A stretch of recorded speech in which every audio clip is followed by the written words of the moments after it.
Welcome to టీవీ20 news బులెటిన్ల ముందుగా headlines. నేడు భారతదేశం కేవలం కలల దేశం కాదు, లక్ష్యాలను సాధించే దేశం. శిఖరాగ్ర సమావేశంలో ప్రధాని నరేంద్ర మోడీ.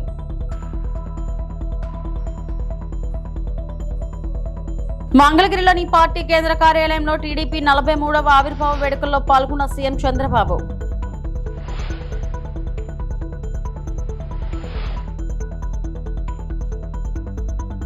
టీడీపీలో సంస్కరణలపై నారా లోకేష్ కీలక వ్యాఖ్యలు.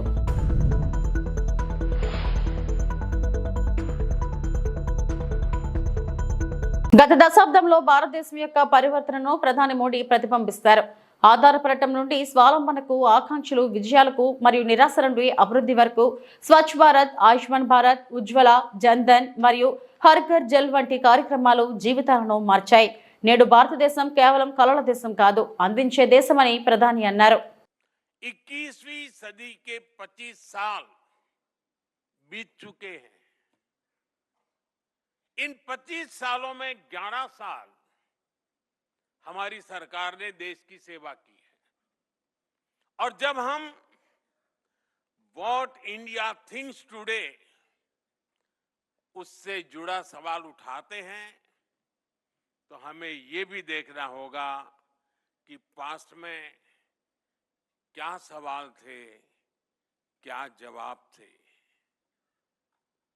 इससे टीवी 9 के विशाल दर्शक समूह को भी अंदाजा होगा कि कैसे हम आत्मनिर्भरता से आत्मनिर्भरता तक, एस्पिरेशन से अचीवमेंट तक, डिस्परेशन से डेवलपमेंट तक पहुंचे हैं.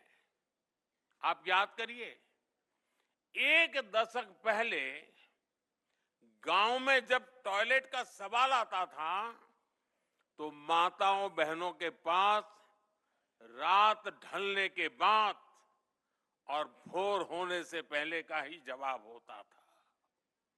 आज उसी सवाल का जवाब स्वच्छ भारत मिशन से मिलता है.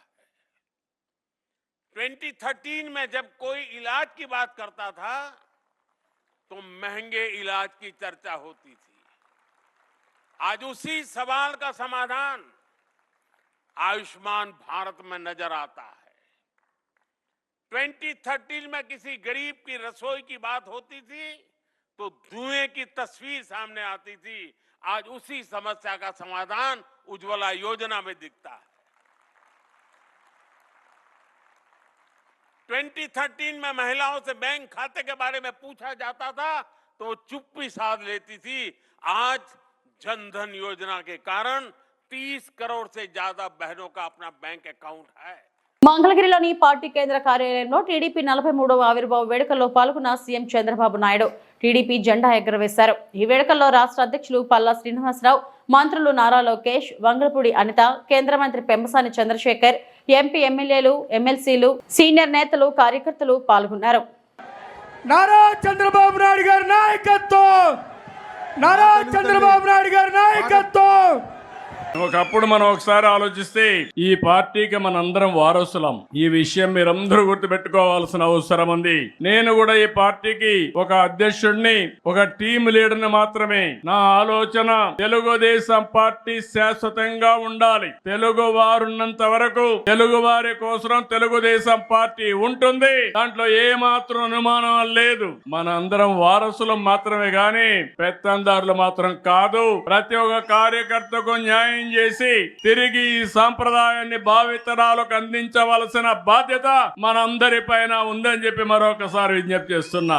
అందుకే మీరు ఒక్కసారి చూస్తే ఎన్నో పార్టీలు వచ్చాయి. చాలా పార్టీలు ఎప్పటికప్పుడు కనుమరుగయ్యే పరిస్థితి కూడా వచ్చింది. కానీ అన్ని రాజకీయ పార్టీల కంటే తెలుగుదేశం పార్టీ భిన్నంగా పనిచేశాం. మీరు ఒక విషయం గుర్తుపెట్టుకోవాలి. తెలుగుదేశం పార్టీని లేకుండా చేస్తామని చాలా మంది ప్రయత్నం చేశారు. కానీ ప్రయత్నం చేసిన వ్యక్తులు కాలగర్భంలో కలిసిపోయారు. ఎవ్వరూ తెలుగుదేశం పార్టీని ఏమీ చేయలేకపోయారు. ముహూర్త బలం చాలా గొప్పది. అదే మాదిరిగా తెలుగుదేశం పార్టీ సంకల్పం కూడా చాలా గొప్పదని చెప్పి కూడా నేను మీకు తెలియజేస్తున్నా.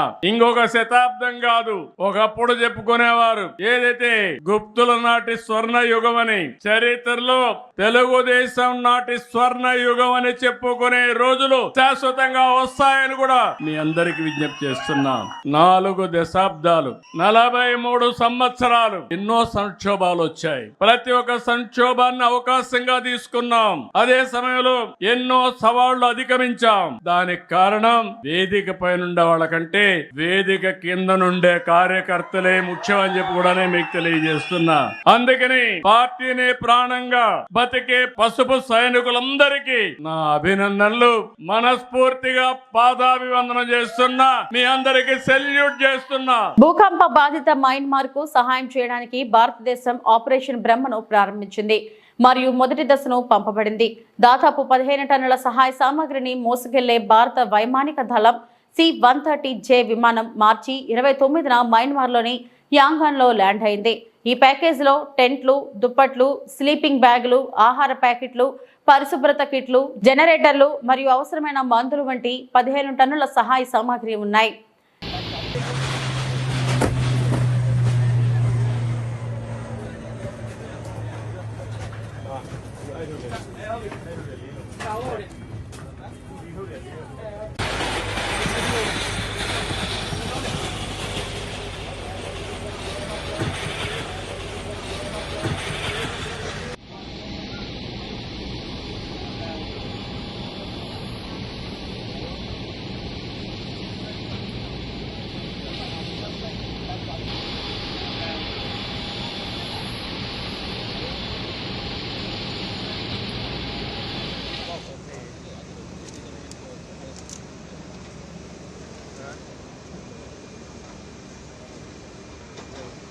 ได้แล้วจะไม่งั้นจะไปยืนก่อนแล้วเอาผ้าใบยิงไว้ก่อนก็ได้จะได้เห็นนะครับเอาแม็กไปยิงผ้าใบไว้กันฝนตกอ่ะครับ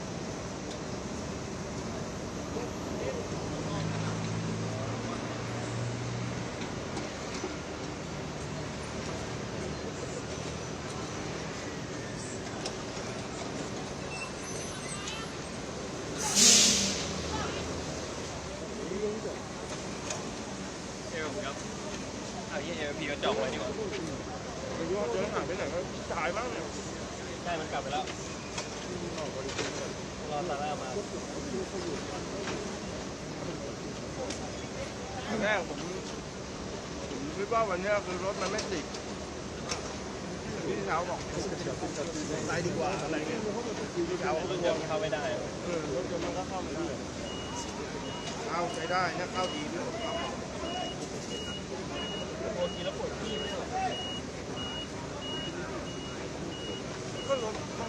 కృష్ణా జిల్లాలోని ఆత్కూరు భూ కబ్జా కేసులో వైకాపా మాజీ ఎమ్మెల్యే వల్లభనేని వంశీని పోలీసులు ఒకరోజు కస్టడీకి తీసుకున్నారు. వైద్య పరీక్షల అనంతరం ఆయన్ను కంకిపాడు PS కు తరలించారు. ఈ కేసుకు సంబంధించి ఆయనను పోలీసులు ప్రశ్నిస్తున్నారు.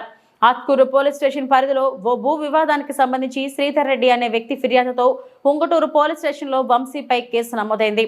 గన్నవరం టీడీపీ కార్యాలయంపై దాడి కేసులో ప్రస్తుతం వంశీ విజయవాడ జైలులో రిమాండ్ ఖైదీగా ఉన్నారు.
పార్టీ సంస్కరణలపై టీడీపీ జాతీయ ప్రధాన కార్యదర్శి నారా లోకేష్ కీలక వ్యాఖ్యలు చేశారు. 3 సార్లు ఒకే పదవిలో ఉన్నవారు ఆ తర్వాత స్థాయికి వెళ్లాలి లేదా బ్రేక్ తీసుకోవాలన్నారు. 4వసారి పార్టీ జాతీయ ప్రధాన కార్యదర్శిగా ఉన్న తన నుంచే ఈ సంస్కరణ ప్రారంభించాలని పార్టీ అధినేత చంద్రబాబుకు ప్రతిపాదించారు. సీనియర్లు జూనియర్లకు సమప్రాధాన్యం ఇస్తామన్న ఆయన పనిచేసే వారికి మాత్రమే ప్రమోషన్లు ఉంటాయని వెల్లడించారు. ఇవి ఇప్పటివరకున్న బులెటిన్ అప్డేట్స్. నమస్తే. తెలుగుదేశం జై తెలుగుదేశం. చంద్రబాబు నాయుడు గారి నాయకత్వం, చంద్రబాబు నాయుడు గారి నాయకత్వం. పార్టీలో కూడా నేను అంతే పోరాడుతున్నా. నా లక్ష్యం ఒకటే, పార్టీ కోసం అహర్నిశలు కష్టపడిన కార్యకర్తల నాయకులకి గుర్తింపు ఉండాలి. గ్రామ స్థాయి నాయకులు రాష్ట్ర స్థాయికి ఎదగాలి, పాలిట్ బ్యూరో రూమ్లో అడుగు పెట్టాలనేదే నా లక్ష్యం. పార్టీ ముందు ఒక ప్రతిపాదన ఉంచాను. 3 టర్మ్లు ఒక పదవి చేసిన తర్వాత పై పదవి కన్నా వెళ్ళాలి, లేదంటే ఒక్క టర్మ్ బ్రేక్ తీసుకోవాలి. జాతీయ ప్రధాన కార్యదర్శిగా నేను ఈరోజు 4వ టర్మ్లో ఉన్నాను. గౌరవ అధ్యక్షుల వారిని నేను కోరేది ఆ సంస్కరణ నాతో మొదలు పెట్టాలని ఈ సభాముఖంగా నేను కోరుతున్నాను. ఇది జరిగితేనే పార్టీలో కదలిక వస్తుంది. యువతకి రెక్కలొచ్చి రాజకీయాల్లో మెరుగైన అవకాశాలు వస్తాయి. నా స్టైల్ ఒకటే, సీనియర్ని జూనియర్ని సమానం గౌరవిస్తా, పనిచేసే వాళ్ళకే నేను ప్రమోషన్ ఇస్తా. పసుపు జెండా ఇంకో 40 ఏళ్ళు రెపరెపలాడాలి. దానికి ఎప్పుడూ నిరంతరం పార్టీలో యువరక్తం పారాలి. పశ్చిమ గోదావరి జిల్లా పాలకొల్లులో రాష్ట్ర జలవనరుల శాఖ మంత్రి నిమ్మల రామానాయుడు ఆధ్వర్యంలో ఘనంగా నిర్వహించిన తెలుగుదేశం పార్టీ ఆవిర్భావ దినోత్సవ వేడుకలు. ఎన్టీఆర్ ఆవిర్భావ దినోత్సవ వేడుకల్లో ఎన్టీఆర్ విగ్రహానికి పూలమాల వేసి ఘనంగా నివాళులు అర్పించారు. ప్రభుత్వ ఆసుపత్రిలో రోగులకు పండ్లు, రొట్టె, పాలు అందజేశారు. నాడు ఎన్టీఆర్ అమలు జరిపిన సంక్షేమ పథకాలు నేడు ప్రపంచమంతా ఆదర్శంగా నిలిచాయన్నారు. జాతీయ స్థాయిలో కాంగ్రెస్ ఇతర పార్టీలను కూడుకట్టి నేషనల్ ఫ్రంట్ ఏర్పాటు చేసి చైర్మన్ గా వ్యవహరించిన ఎన్టీఆర్ ను ఆదర్శంగా తీసుకుని చంద్రబాబు అనేక సంక్షేమ పథకాలు, సంస్కరణలతో మంచి పాలన సాగిస్తున్నారన్నారు. చంద్రబాబు చరిత్రలో ఆంధ్రప్రదేశ్ రాష్ట్రం నిలిచిపోయేలా అమరావతి రాజధాని, పోలవరం ప్రాజెక్టు పరిశ్రమల ఏర్పాటు ద్వారా ఉద్యోగ, ఉపాధి అవకాశాలు కల్పించనున్నారు.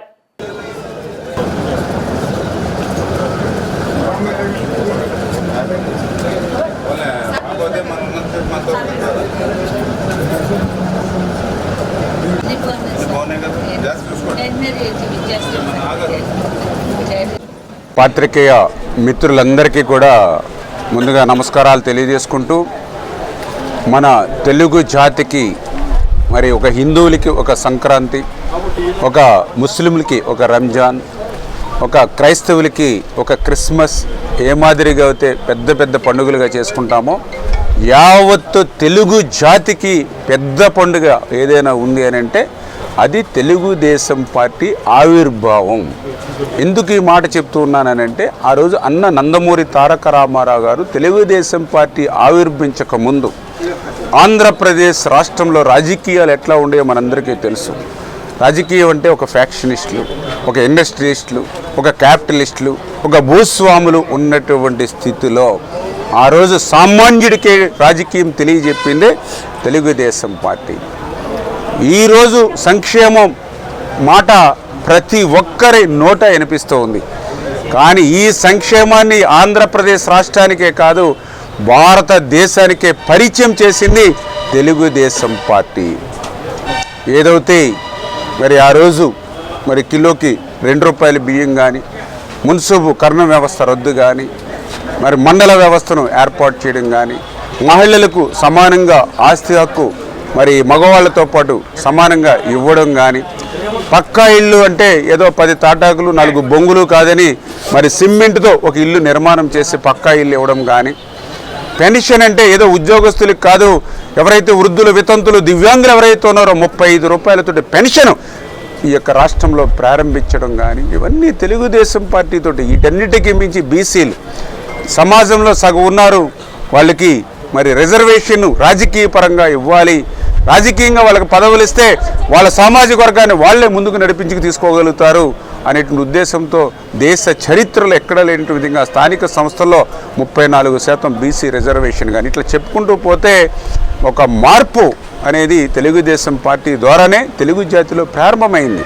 అంతకుముందు తెలుగు జాతి అంటే ఒక సాంబారీలని, తెలుగు జాతి అంటే మరి ఏదో ఢిల్లీకి తాకట్టు పెట్టేటువంటి పరిస్థితి నుంచి మరి ప్రపంచంలోనే తెలుగు వారంటే తలెత్తుకుని తిరిగేటువంటి విధంగా ఆ గుర్తింపు తెచ్చింది తెలుగుదేశం పార్టీ అనేటువంటి విషయాన్ని అన్న నందమూరి తారక రామారావు అనే విషయాన్ని సందర్భంగా గుర్తు చేస్తూ ఆ నందమూరి తారక రామారావు గారు అందించినటువంటి ఆ తెలుగుదేశం పార్టీని మరి నారా చంద్రబాబు నాయుడు గారు ఆ రోజు విజన్ 2020 అని చెప్పి మరి ఒక విజన్ని ఆయన ప్రవేశపెడితే అందరూ హేళన చేశారు. ఇది ఎప్పటికీ సాధ్యమవుతుంది అని మరి ఆ రోజు ఉన్నటువంటి రాజశేఖర రెడ్డి ఇలాంటి వాళ్ళు ఎంతోమంది మరి హేళనగా మాట్లాడినటువంటి పరిస్థితి మనందరం కూడా చూసాం. కానీ ఏదైతే ఆ రోజు చంద్రబాబు నాయుడు గారు తీసుకొచ్చిన విజనే ఈవేళ ఒక సైబరాబాద్ను సృష్టించింది ఆ రోజు. మరి ఈవేళ ఒక సాఫ్ట్వేర్ అంటే ఒక చెన్నై, బెంగళూరు, పూణే కాదు హైదరాబాద్ అని మరి ఒక సైబరాబాదే ఆ విజన్లో చంద్రబాబు నాయుడు గారు ఇచ్చిందే ఈవేళ ఉపయోగపడుతుంది. అన్నిటికీ మించి నిన్నగాక మొన్న మీరు పేపర్లో కూడా చూశారు, ఏదైతే సిపిఐ శాసనసభ్యుడు సాక్షాత్తు మాట్లాడుతూ ఆ రోజు మరి చంద్రబాబు నాయుడు గారు ఏ ఇజము లేదు, ఉన్నదల్లా ఏదైతే పబ్లిక్ అనేటువంటి విషయం చెప్తే ఏ ఇజం లేదంటే మాకు కూడా కోపం వచ్చేది. అంటే ఆ రోజు కమ్యూనిజం లేదు, లేకపోతే ఆ ఇజం లేదని ఆయన చెప్తే కోపం వచ్చేది. ఇప్పుడు వాస్తవం ఆయన టూరిజము ఆమె ఒక ఇజం అని చెప్పాడు. ఇప్పుడు నిజంగా పెట్టుబడి పెట్టక్కర లేకుండా తక్కువ పెట్టుబడితో ఎక్కువ ఫలితాలు వస్తున్న టూరిజం తోటి చంద్రబాబు నాయుడు గారే కరెక్ట్ అని నిన్న కూడా మరి తెలంగాణ సిపిఐ ఎమ్మెల్యే మరి చంద్రబాబు నాయుడు గారి విజన్ గురించి మాట్లాడారంటే ఒక్కొక్కటి అంటే ఆయన ఒక డ్వాక్రా వ్యవస్థను మహిళలు తమ కాళ్ళ మీద తాము నిలబడాలి, చిన్న అవసరాల కోసం భర్త, తండ్రి, పిల్లవాడి మీద ఆధారపడడం కాదనేటువంటి ఒక డ్వాక్రా వ్యవస్థని ప్రపంచ చరిత్రలో మరి ఈ యొక్క తెలుగు జాతిలో ఈ రాష్ట్రంలో తీసుకొచ్చినటువంటి విషయం కానీ, ఏదైతే మరి మహిళలకు మరి రిజర్వేషన్లు ఉద్యోగాల్లో కానీ విద్యలో కానీ అందించేటువంటి విషయంలో కానీ, దీపం పథకం ద్వారా వాళ్ళు ఆరోగ్యాన్ని కాపాడాలని ఉచితంగా గ్యాస్ ఆ రోజు దీపం పథకంలో కనెక్షన్లు ఇవ్వడం, ఈరోజు ఉచితంగా 3 సిలిండర్లు ఇవ్వడం కానీ, ఇట్లా ఒక విప్లవాత్మకమైనటువంటి మార్పులతోటి మరి చంద్రబాబు నాయుడు గారు కూడా ఆ రోజు శ్రీకారం చుట్టారు. రేపు రాబోయేటువంటి రోజుల్లో కూడా చరిత్రలో నిలబడిపోయేటువంటి విధంగా ఆంధ్ర రాష్ట్రం మరి ఆ రోజు విభజనకు గురైనప్పుడు కనీసం రాజధాని ఎక్కడుందో కూడా చెప్పకుండా విభజన జరిగినటువంటి పరిస్థితుల్లో సాగునీరు మరి ఒడంబడిక ఏ రకంగా జరుగుతుందో కూడా చెప్పనటువంటి విషమ పరిస్థితుల్లో ఈ రాష్ట్రం ఏర్పడినటువంటి స్థితిలో మళ్ళీ ఒక అమరావతి, ఒక ప్రజా రాజధానిని ఈవేళ ఒక నిర్మాణం చేసి ఉద్యోగ ఉపాధి అవకాశాలు కల్పించడం కానీ, పోలవరం ప్రాజెక్టుని పూర్తి చేసి మరి ఏదైతే ఈ వరద జలాలు అటు ఉత్తరాంధ్ర, అటు రాయలసీమకు ప్రవహింప చేయడంలో కానీ, ఇట్లా రేపు భవిష్యత్తులో మరి మళ్ళీ చరిత్రలో నిలబడిపోయేటువంటి విధంగా చంద్రబాబు నాయుడు గారు పాలన కూడా ఉండబోతుంది. ఆ రకంగా తెలుగుదేశం పార్టీ ఆవిర్భావం సందర్భంగా ఈరోజు తెలుగు జాతి గౌరవంగా తలెత్తుకుని తిరిగేటువంటి విధంగా చేసినటువంటి తెలుగుదేశం పార్టీ మరి ఆవిర్భావ దినోత్సవ వేడుకల్ని ఈవేళ మరి పెద్ద ఎత్తున మన పాలకొల్లు నియోజకవర్గంలో నిర్వహించుకున్నామని చెప్పి మీ ద్వారా అందరూ కూడా తెలియజేసుకుంటున్నాను. స్త్రీలకు కుటుంబిషన్ శిక్షణ కార్యక్రమాన్ని ప్రారంభించిన ఆంధ్రప్రదేశ్ కార్మిక శాఖ మంత్రి వాసంశెట్టి సుభాష్. డాక్టర్ బిఆర్ అంబేద్కర్ కోనసీమ జిల్లా రామచంద్రపురంలో మహిళలకు స్వయం ఉపాధి అవకాశాలు కల్పించి వారి కాళ్లపై వారు నిలబడాలనే లక్ష్యంతో బీసీ కార్పొరేషన్ ఆధ్వర్యంలో ఏర్పాటు చేసిన ఉచిత కుట్టు మిషన్ శిక్షణ కార్యక్రమంను రామచంద్రపురం ఎంఈఓ కార్యాలయంలో ఈరోజు రాష్ట్ర కార్మిక శాఖ మంత్రి వాసంశెట్టి సుభాష్ ప్రారంభించారు. మంత్రి సుభాష్ మాట్లాడుతూ మహిళలకు ఉచిత కుట్టు మిషన్ శిక్షణ పూర్తిగా నైపుణ్యం సాధించాలని అన్నారు. గడిచిన ప్రభుత్వంలో మీటింగులు పెట్టి మైకులు పట్టుకొని మాట్లాడటం తప్ప మహిళలకు వైసీపీ పార్టీ ఏం అభివృద్ధి చేసిందని ఎద్దేవా చేశారు. రాష్ట్రంలో కూటమి ప్రభుత్వం వచ్చిన తర్వాత మహిళలకు పెద్దపీట చేస్తుందని మంత్రి వాసంశెట్టి సుభాష్ తెలిపారు. ఈ కార్యక్రమంలో నాయకులు, మహిళలు పెద్ద ఎత్తున పాల్గొన్నారు. సహకార ఆర్థిక సంస్థ ద్వారా ఈ కుట్టు మిషన్లో శిక్షణ మరియు ఉచిత కుట్టు మిషన్లో కార్యక్రమం అనేది నిర్వహించడం జరుగుతూ ఉంది. ముఖ్యంగా ఈ శిక్షణ అనేది పూర్తిగా మీరు అటెండ్ అయ్యి శిక్షణ తరగతికి నైపుణ్యం సాధించగలిగితే మీకు అది ఉపకారం పడుతుంది. ఎందుకంటే ఈ మిషన్ కోసం కేవలం మిషన్ కోసం అటెండెన్స్ చేసుకుని వెళ్ళిపోయినా మీకు నైపుణ్యం లేకపోతే ఆ మిషన్ వల్ల ఉపయోగం ఏమీ ఉండదు. మీకు నైపుణ్యం సాధించగలిగితే ఉపాధి ఇచ్చే కార్యక్రమం మేము తీసుకుంటాం. ముఖ్యంగా గడిచిన 5 సంవత్సరాల ప్రభుత్వంలో ఏ రోజు కూడా మహిళా దినోత్సవాలు వస్తుంటే ఆ రోజు మైకులు పట్టుకుని స్పీచ్లు ఇచ్చారే తప్ప ఏ రోజైనా మహిళలకి ఓ శిక్షణ ఇద్దాం, వాళ్ళకి ఉపాధి కల్పిస్తాం అనే చిత్తశుద్ధి ఉందా అని అడుగుతా ఉన్నాను. మీ ఎవరన్నా ఇలాంటి కార్యక్రమాలు ఎప్పుడన్నా గత 5 సంవత్సరాల్లో మీరు చూసారా? వాడికి చిత్తశుద్ధి ఉండదు, పాలించే అవగాహన కూడా ఉండదు. ఈరోజు ముఖ్యంగా 1500 1000 నుంచి 2000 మధ్యలో ఈ ఉచిత కుట్టు మిషన్ శిక్షణ ఇవ్వడమే కాక అందరికీ ఒక సర్టిఫికేట్తో పాటు మిషన్ ఇవ్వడం జరుగుతుంది. అందులో నైపుణ్యం సాధించవలసిందిగా నా విజ్ఞప్తి.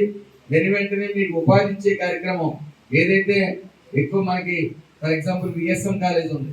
విఎస్ఎం కాలేజ్లోనే ఒక స్టాల్ ఏర్పాటు చేసి ఆ పిల్లలు ఏ బట్టలు కొనుక్కున్నా సరే అక్కడ ఒక మనిషిని పెట్టి అక్కడ పిల్లలు ఏదైతే బట్టలు కొనుక్కున్నప్పుడు టైలరింగ్ చేయించుకుంటారో అక్కడ అన్ని కూడా అక్కడ తీసుకునేలాగా యాజమాన్యంతో మాట్లాడి అక్కడ స్టాల్ ఏర్పాటు చేసి, అలాగే జిల్లాలో ఉన్న ప్రముఖ కళాశాలన్నింటిలో కూడా పెట్టే కార్యక్రమం, అలాగే మీ అందరికీ ఒక చోట చేర్చి ఉపాధి కల్పించే కార్యక్రమం కూడా ఆలోచిస్తా ఉన్నాను.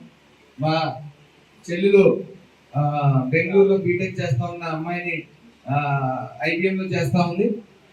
ఆవిడ మానిపించి ఇక్కడికి వచ్చి అలాగే మన ఒక రాబోయే 10 రోజుల్లో beauty parlour course at the same time embroidering కూడా నేర్పించడం జరుగుతుంది. మీకు ఎవరైతే వితంతువులు ఉన్నారో 40 సంవత్సరాల లోపు భర్తలు పోగొట్టుకుని చిన్న పిల్లలతో ఉపాధి కోసం చాలా ఇబ్బంది పడుతున్నారో వాళ్ళందరికీ కూడా ఎంబ్రాయిడింగ్ ఫ్రీగా నేర్పిస్తూ వాళ్ళకి రోజుకు 300 ఇచ్చే CSR ఫండ్స్ కూడా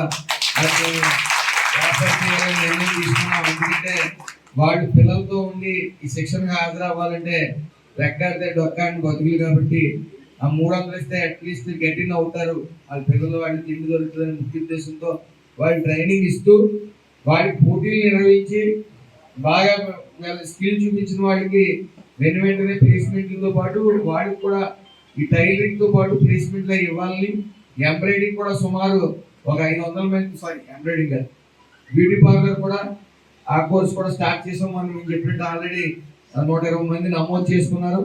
అదేవిధంగా అగ్రికల్చర్ ఫార్మింగ్ అనేది ఆర్గానిక్ ఫార్మింగ్ అనేది శిక్షణ ఇవ్వడానికి అధికారులు వస్తారు. అలాగే ఒక సైట్ అలాట్ చేసి అందులో అగ్రికల్చర్ ఫార్మింగ్ అనేది నేర్పించి సోలార్ ట్రైనర్స్ ఇచ్చి మీకు ఆ ఉపాధి కల్పించే కార్యక్రమం కూడా ఉంది. ఎందుకంటే ఆడవాళ్ళు ఉపాధి కల్పించాలి. సుమారు ఏడాదికి 1,75,000 రాష్ట్రం మీద 1,75,000 మంది మహిళలకి పారిశ్రామికవేత్తలుగా చెయ్యాలని చెప్పి నారా చంద్రబాబు నాయుడు గారి కోరిక. అలాగే NDA కూటమి కూడా పూర్తిగా ఆడవాళ్ళకి శిక్షణ ఇచ్చి మరి వాళ్ళకి ఉపాధి కల్పించాలనే ముఖ్య ఉద్దేశంతో ఉంది. అలాగే రాబోయే కాలంలో ఒక నెల వ్యవధిలో 10th ఇంటర్ వాళ్ళకి ఇక్కడే విఎస్ఎం కాలేజీలో శిక్షణ ఇచ్చి ఉద్యోగాలు కూడా కల్పించడం జరుగుతుంది. ఎందుకంటే రామచంద్రపురం నియోజకవర్గంలో బాగా చదువుకున్న వాళ్ళు తక్కువ ఉన్నారు.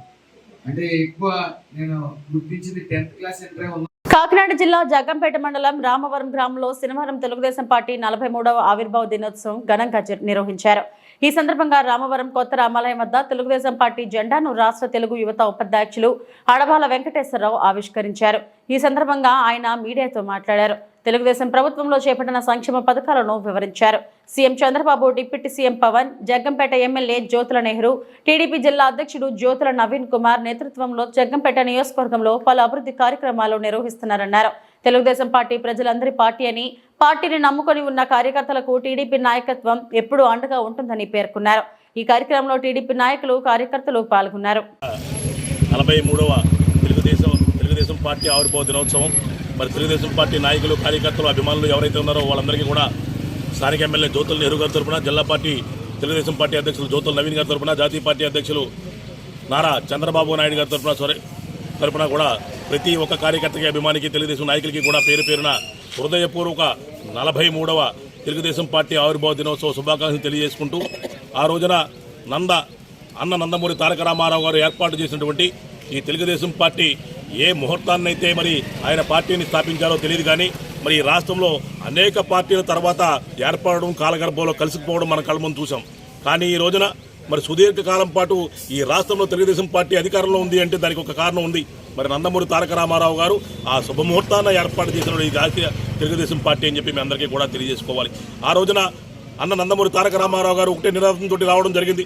ఎవరైతే పేద ప్రజలు ఉన్నారో వాళ్ళందరికీ కూడా కూడు గుట్ట నీడ అనే నినాదంతో మరి ఆ రోజున తెలుగుదేశం పార్టీ ఏర్పాటు చేస్తే మరి అప్పటి పరిస్థితులను బట్టి రేషన్లోని బియ్యం ఇవ్వడం కానీ బట్టలు ఇవ్వడం కానీ ఎవరైతే ఇల్లు నిర్మించుకుంటున్నారో వాళ్ళందరికీ కూడా మరి నంద్యాల జిల్లా బనగానపల్లి నియోజకవర్గం సంజామల మండలం పేరుసోమల గ్రామంలో పురాతన శివుని గుడి బయటపడింది. గ్రామంలోని కోట వీధిలో ఉన్న మద్దురెడ్డి ఇంటి ముందు గండి ఏర్పడింది. ఏమిటా అని స్థానికులు పరిశీలించగా ఆ ఇంటి కింద పురాతన శివాలయం బయటపడింది. దీంతో స్థానికులు పెద్ద ఎత్తున శివాలయం చూసేందుకు తరలివస్తున్నారు. పూర్వకాల శివాలయం రాజుల కాలం నాటిది. ఈ శివాలయం చాలా సంవత్సరాల కిందట కొందరు వ్యక్తులు ఆనవాలు లేకుండా చేశారు. ఆ శివాలయం భూమి కింద ఉన్నది. బెస్త మద్దిరెడ్డి అనే అతను శివాలయం ఉన్నది అని తెలియక ఇల్లు కట్టుకున్నాడు.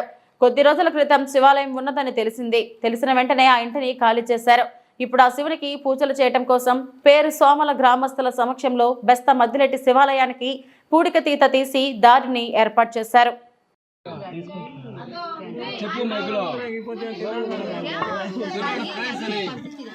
చెప్పాలయ్యా మీడియాకు పంపించాలా